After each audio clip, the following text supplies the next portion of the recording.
नमस्कार, मी मधुरा. झी24 मध्ये आपलं स्वागत. आज आपण हितगुज मध्ये चर्चा करणार आहोत भगंदर व लेझर उपचार पद्धती या विषयावर. आणि ह्या विषयावर मार्गदर्शन करण्यासाठी आमच्या स्टुडिओमध्ये आले डॉक्टर ज्ञानेश निकम. मी विषयाकडे वळण्यापूर्वी डॉक्टर ज्ञानेश निकम यांचं आमच्या स्टुडिओमध्ये स्वागत करते. डॉक्टर, स्वागत आहे तुमचं. नमस्कार.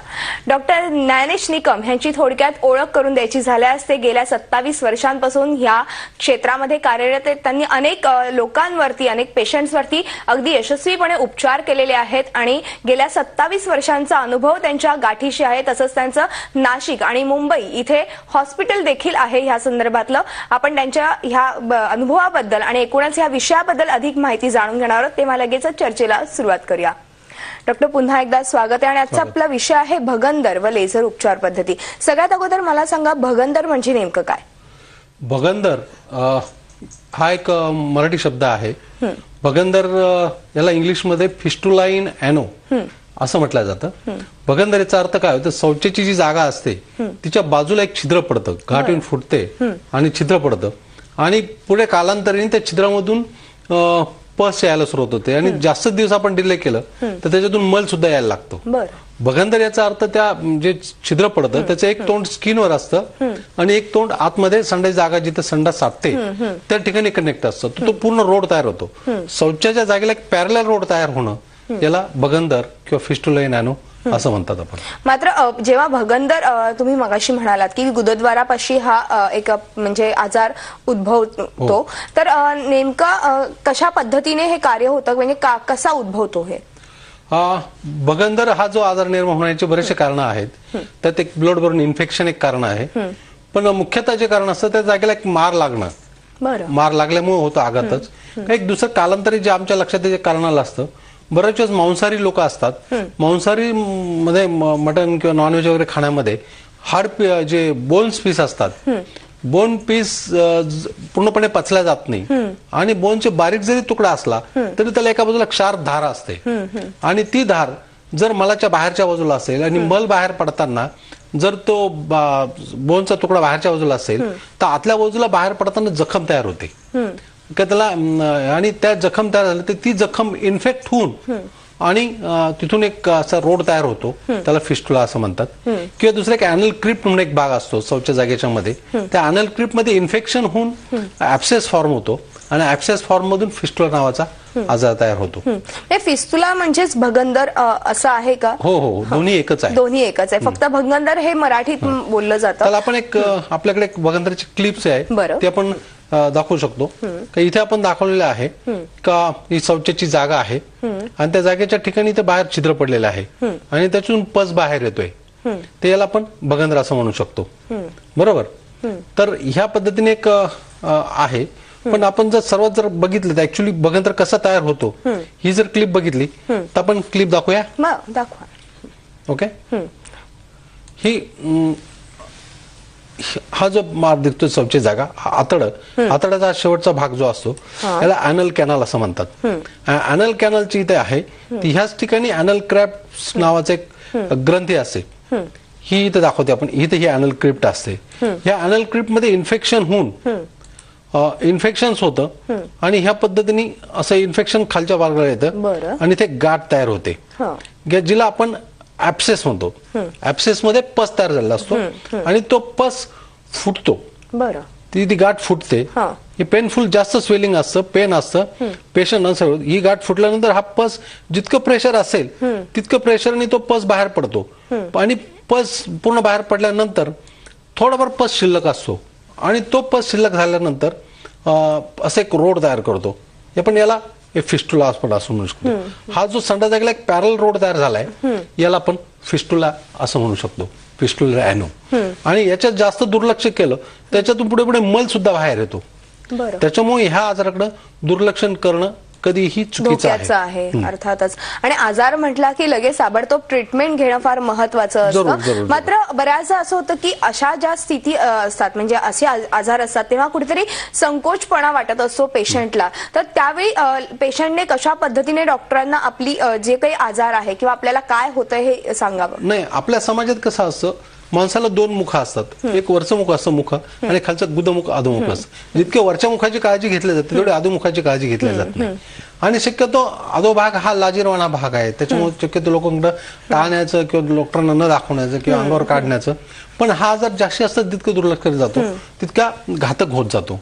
आणि शौचाच्या जागेला गाठ येते, फुटते, ठसठस करतं, त्यातून पेन असतं, रक्तस्राव होतो, पुळस्राव येतो, त्याच्यामुळे खाज येते, चार चौकात बसणं अवघड होऊन जातं, अस्वच्छता राहते आणि पेशंटला एक डिस्कम्फर्ट कायम होत असतं. डिस्कम्फर्ट असतो, पेशंट आतून अस्वस्थ असतो त्या आजारामुळे, कारण कपडे बदलावे लागतात, कपड्याला डाग पडत असतात आणि त्याचं बऱ्याच वेळेस बाहेरगावी जाणं सुद्धा होत नाही. बरोबर आहे, टाळतात नक्कीच. लोकांमध्ये जाणं असे रुग्ण टाळतात नक्कीच. त्याचबरोबर बऱ्याचदा हे जे आजार उद्भवतात तेव्हा लक्षणं काहीतरी असतात, मग ही कोणत्या कोणत्या प्रकारची लक्षणं पाहायला मिळतात? तर शक्यतो शौचाच्या जागेला सुरुवाती प्रथम गाठ येते किंवा बऱ्याच सुरुवातीला शौचानंतर आग होत असते, त्यावेळेस आतमध्ये जखम झाली ते फिशर्स मध्ये, त्याचं जर दुर्लक्ष केलं आणि त्या फिशरच्या जखमेमध्ये किंवा अॅनल क्रिप्स मध्ये वरून येणारा जर मल अटकला आणि ते सेप्टिक झालं तर त्यातून ऍब्सेस तयार होतो. ऍब्सेस किंवा ज्याला गलन किंवा गाठ असं म्हणतो, तर ती जर झाली तर शक्यतो बऱ्याच वेळेस रुग्ण डॉक्टरांकडे न जाता अंगावर काढत असतो आणि मग ती गाठ ऑटोमॅटिक फुटते आणि फुटल्यानंतर तिथला पस बराचसा निघून जातो, पण थोडा पस शिल्लक राहतो आणि तो हळू वाढत वाढत ग्रो करून फिस्टुला आजार होतो. त्याच्यामध्ये शौचाच्या जागेला गाठ येणे, ठसठस करणे, फुटणे, त्यातून पुळस्राव होणे किंवा रक्तस्राव होणे, त्याचे ताप येतो रुग्णाला, बसायला अवघड होतं किंवा बसताना त्याला त्रास होतो आणि ही गाठ दर महिन्यानी, 15 दिवसांनी, 8 दिवसांनी येत असते आणि त्यावेळेस रिकरंट वारंवार गाठ येते, ठसठस करते, फुटते, पाणी वाहतं, ताप असतो, ही सारी त्याच्यात लक्षणं असतात. बरोबर. आणि अशी काही लक्षणं दिसायला लागल्यावर तात्काळ डॉक्टरकडे जाऊन उपचार घेणं फार महत्वाचं असतं. त्याचबरोबर पूर्वीच्या काळी भगंदर किंवा फिस्टुला ह्याच्यावरती उपचार वेगवेगळ्या पद्धतीने होत होते, मात्र आता कुठेतरी पद्धत बदलली आहे, तंत्रज्ञान आधुनिक झालेलं आहे, तर त्याचबरोबर फायदे किंवा तोटे त्याचे काही आहेत का? हो, तर जनरली आता जर फिस्टुला इन ॲनो किंवा भगंदर असं डॉक्टरने जर निदान केलं तर याच्यावर साधारण आता मार्केटमध्ये दोनच उपचार पद्धती आहे. त्याला एक फिशिओलॉटॉमी म्हणजे तो जो रोड तयार असतो तो ओपन करणे, कट करून ओपन करणे, आणि फिशिओलेक्टॉमी म्हणजे तो ओपन करून तो जो रोड तयार झालाय तो पकडून खालून कापून काढणे. ह्या दोन प्रकारचे ऑपरेशन्स होतात.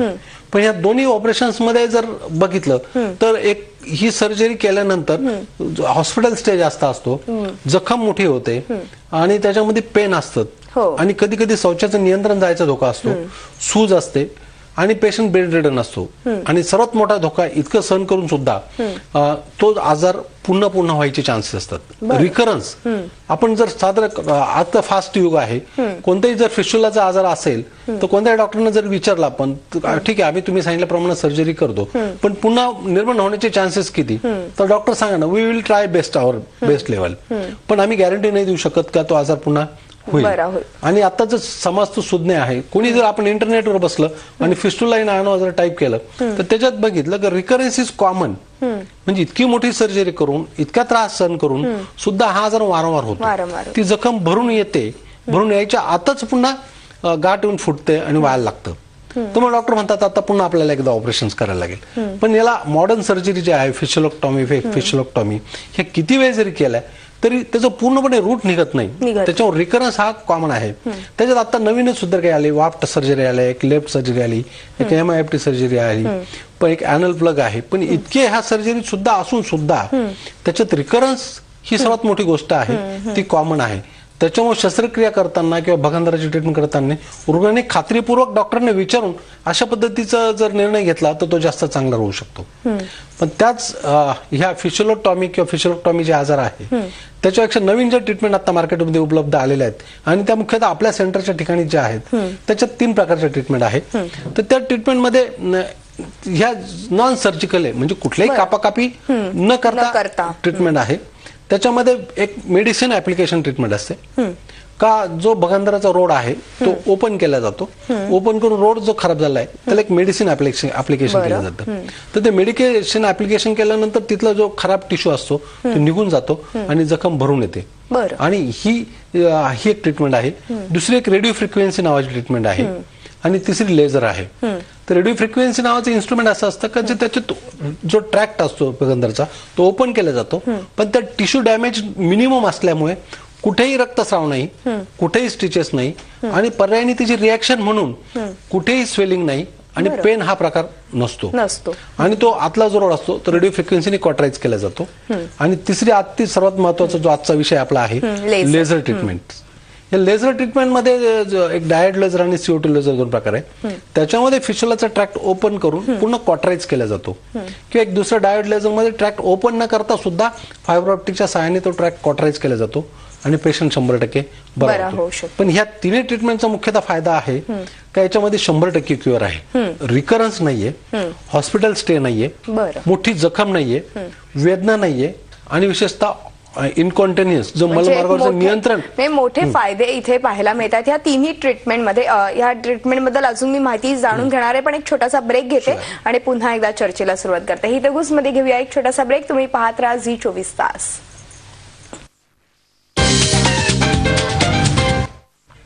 हितगुजमध्ये आपलं पुन्हा एकदा स्वागत आणि आज आपण चर्चा करतोय भगंदर व लेझर उपचार पद्धती या विषयावर आणि आपल्याला मार्गदर्शन करतात डॉक्टर ज्ञानेश निकम. मी पुन्हा एकदा चर्चेकडे वळते.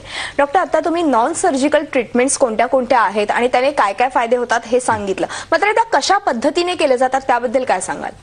हो, तर त्या ज्या आपण सुरुवातीला नॉन सर्जिकल आहे म्हणजे कुठलीही कापाकापी न करता जे ट्रीटमेंट होते की ज्याच्यात रक्तस्राव नाही, सूज नाही, स्टिचेस नाही, हॉस्पिटल स्टे नाही आणि रिकरन्स नाही आणि सर्वात मोठीची गोष्ट म्हणजे आजार पुन्हा उद्भवत नाही आणि पेशंट अँब्युलेटरी असतो, ते रोजची कामं आरामात करू शकतो. बरोबर आहे. त्यात जी पहिली ट्रीटमेंट आहे ती मेडिसिन ऍप्लिकेशन.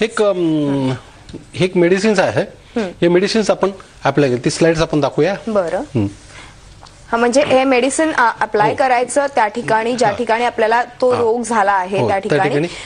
पण साधारण किती काळासाठी हे करावं लागतं मेडिकल ऍप्लिकेशन? 3 ते 4 मिनिटांसाठी. 3 ते 4 मिनिटांसाठी. ओके. आणि त्याच्यानंतर मग रुग्णाला काही वेगळं म्हणजे आहार किंवा त्याचं काही ते स्लाइट लाईट आहार घेणं वगैरे प्रकार असतो. ही एक रेडिओ फ्रिक्वेन्सी नावाची ट्रीटमेंट आहे जी आपण रेडिओ फ्रिक्वेन्सी नावाने करू शकतो.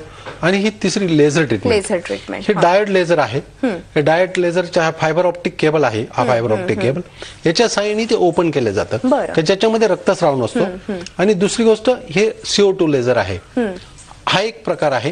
काही CO2 लेझरच्या सहाय्याने तो पूर्ण ट्रॅक कॉटराईज केला जातो. आणि आता हा बघा, हा लेझर ट्रीटमेंट जो फिशुलाचा आहे, हा फिशुलाचा पेशंट आहे. या ठिकाणी त्याला छिद्र आहे शौच्या जागेला, इथून औषध पास केलंय, इथून शौच्या जागेत औषध आहे, इथून तर आतमध्ये पूर्ण रोड तयार झालाय. हा पेशंट बिफोर ट्रीटमेंटचा आहे. आणि हाच पेशंट जेव्हा आपण ट्रीटमेंट करतो त्याच्यानंतर ही लेझर ट्रीटमेंट.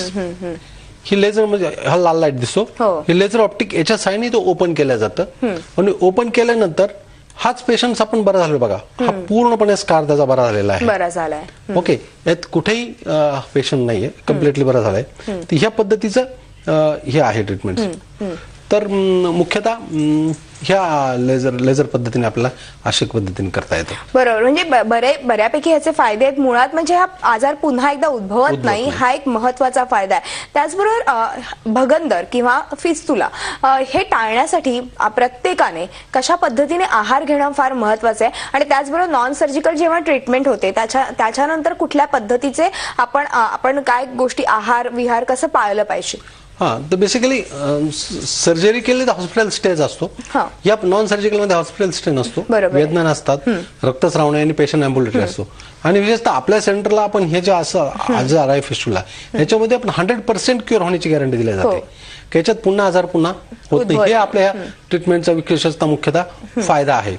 आणि मुख्यतः हा जो फिस्टुला आजार आहे याच्यामध्ये आहार विहार जो असतो, ज्या माणूस अन्न जे रोजचं खातो तर बऱ्याच वेळेस फास्ट लाईफमुळे पटापटा खाल्ल्या जातं, प्रॉपर चावल्या जात नाही. तर शक्यतो रुग्णांनी अन्न घेताना पूर्णपणे प्रॉपर चावून खावं, हे महत्वाचं. दुसरी गोष्ट, भूक लागेल त्यावेळेसच खावं. बऱ्याच वेळेस आपण आपल्या सोयीनुसार जेवत असतो, पण आपलं शरीर आपल्या म्हणण्यानुसार नाही ऐकणार. कारण खाणं आपल्या हातात आहे पण पचवणं हे शरीराच्या हातात आहे. त्याच्यामुळे जेव्हा भूक लागेल त्यावेळेस जर आपण खाल्लं तर डायजेशन चांगलं होतं. आणि डायजेशन चांगलं झालं पण त्याच्यामुळे मल तयार होतो, तो बी प्रॉपर तयार होतो.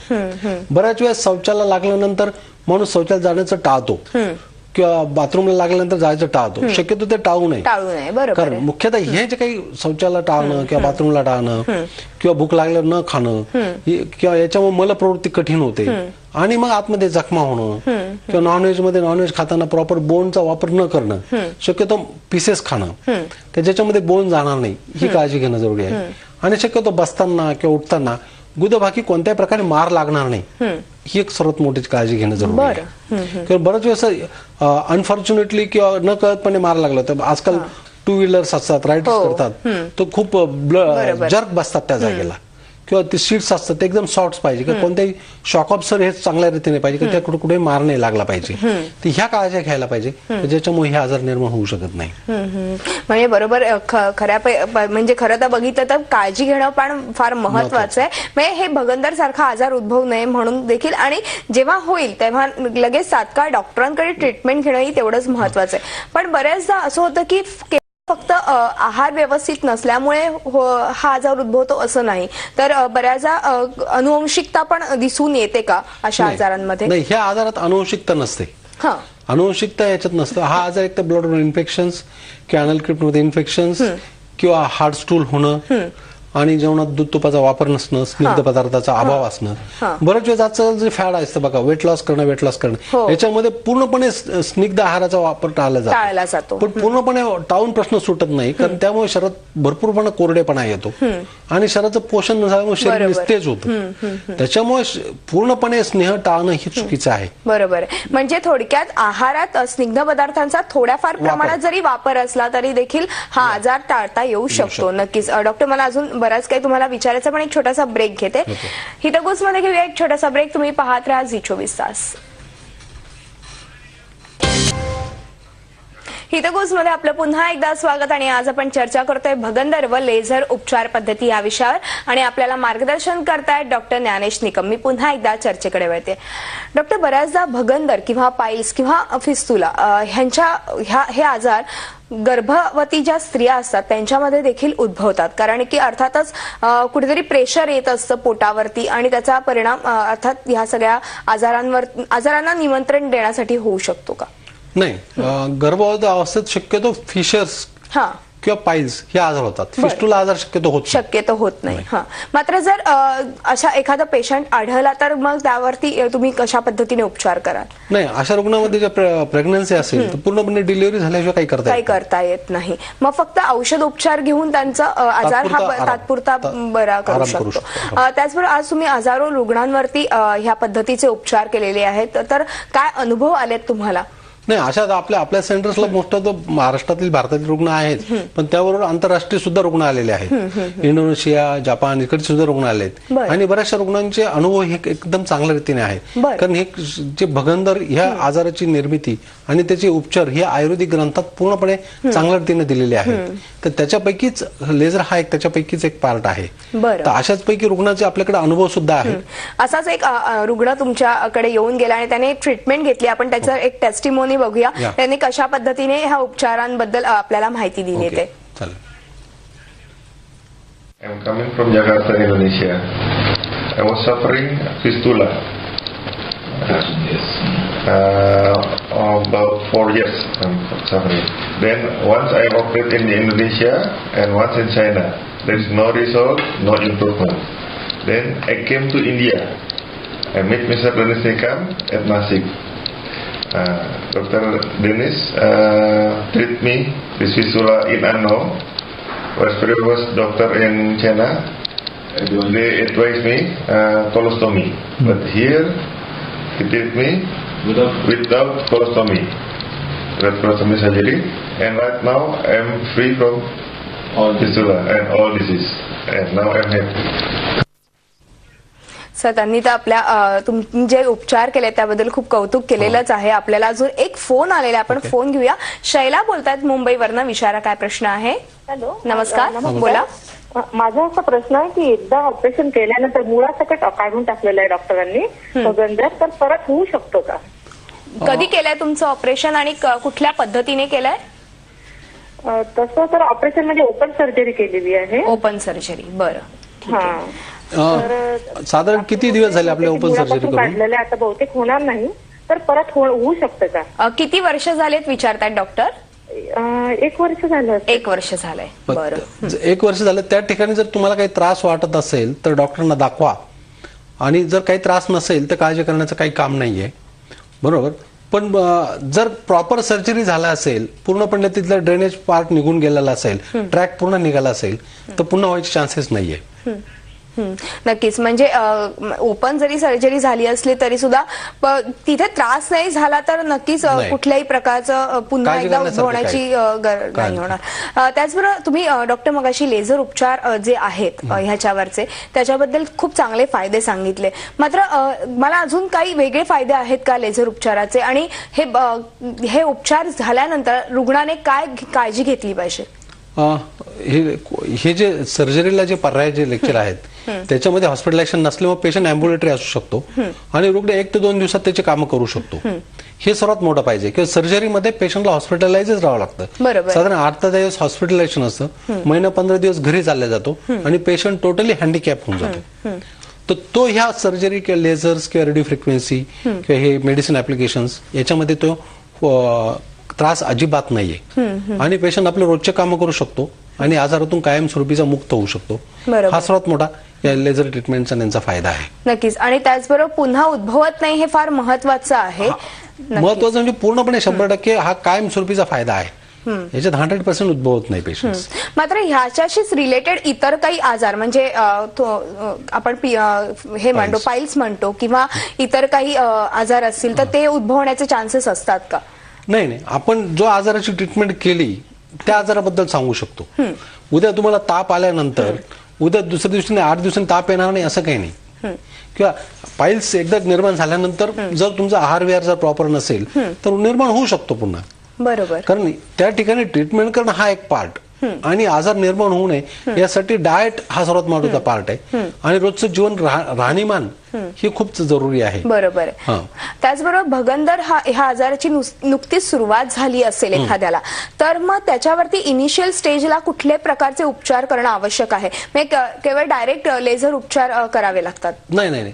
जर समजा सुरुवातीला ते शौचाच्या जागेला गाठ आली तर रुग्णाला फक्त त्या ठिकाणी खेचल्यासारखं वाटतं, कडकपणा वाटतो, पण तिथे इन्फेक्शन झालेलं नसतं. तर तशी जर अवस्था असेल त्याच्यात मेडिसिननी ती गाठ बसू शकते.